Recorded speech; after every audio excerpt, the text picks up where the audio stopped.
Income tax department அதிகமா tax வசூலிக்க ஒரு கிரியேட்டிவான வழியை கண்டுபிடிச்சிருக்காங்க. அது என்னன்னா, இன்னொருத்தர் வச்சிருக்கிற கருப்பு பணத்தை பத்தி நீங்க இன்கம் டாக்ஸ் டிபார்ட்மெண்ட் கிட்ட கம்ப்ளைண்ட் பண்ணீங்கன்னா போதும், அவங்க உங்களுக்கு ஒரு குறிப்பிட்ட அமௌண்ட்டை கமிஷனா கொடுக்க ரெடியா இருக்காங்க. அதாவது உங்களுக்கு தெரிஞ்ச வெளிப்படுத்தப்படாத சொத்து, வெளிநாட்டு சொத்து, அப்புறம் வரி செலுத்தாத பணத்தை பத்தி அவங்க கிட்ட சொல்லலாம். இப்படி அடுத்தவங்க சேர்த்து வச்சிருக்கிற இல்லீகல் ப்ராப்பர்ட்டிஸ போட்டு கொடுக்கிற ஸ்கீமுக்கு பேரு இன்கம் டாக்ஸ் இன்ஃபார்மன்ஸ் ரிவார்ட் ஸ்கீம். இதுக்கான ரிவார்டா 5 கோடி வரைக்கும் தர்றாங்க. இல்லனா கலெக்ட் ஆகிற அன்டிஸ்க்ளோஸ்ட் அமௌண்ட்ல இருந்து 3% ரிவார்ட் அமௌண்டா தர்றாங்க.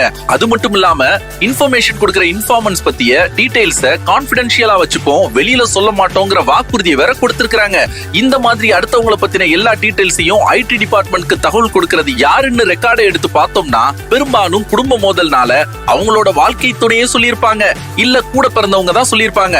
அதுவும் இல்லைன்னா பொறாமையில இருக்கிற பக்கத்து வீட்டுக்காரங்க, பாஸ் மேல அதிருப்தியில இருக்கிற எம்ப்ளாயிஸ் கூட சொல்லியிருக்கலாம். இதுல இருந்து நீங்க தப்பிக்க பண்ண வேண்டியது 2 தான். 1, உங்க பினான்சியல் டீடைல்ஸை யார்கிட்டயும் சொல்லாதீங்க. 2, இன்கம் டாக்ஸ் டிபார்ட்மெண்ட்டுக்கு உங்க டாக்ஸை கரெக்டா பே பண்ணுங்க. ஏன்னா இன்ஃபார்மன்ட் உங்க கூடயே உங்க வீட்லயே கூட இருக்கலாம். சரி மக்களே, உங்க வட்டாரத்துல யாரும் இன்கம் டாக்ஸ் பே பண்ணாம இருக்காங்க அப்படின்னா உடனே இந்த வீடியோவை ஷேர் பண்ணுங்க. உடனே டாக்ஸை கட்ட சொல்லுங்க. நன்றி, வணக்கம்.